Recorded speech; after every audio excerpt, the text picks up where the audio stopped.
আমি মল্লিকা মনের কাছাকাছি। আমার প্রিয় দিদি কবি দীপ্তি নস্করের একটি সুন্দর লেখা কবিতা আমি তোমাদের পাঠ করে শোনাচ্ছি। কবিতাটির নাম ঝুম বৃষ্টি। হঠাৎ করে অঝোর ধারায় নামলো বেগে বৃষ্টি।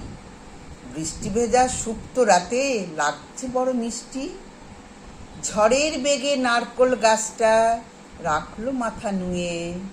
ইচ্ছে লাগে বৃষ্টি দানা দেখি একটু ছুঁয়ে।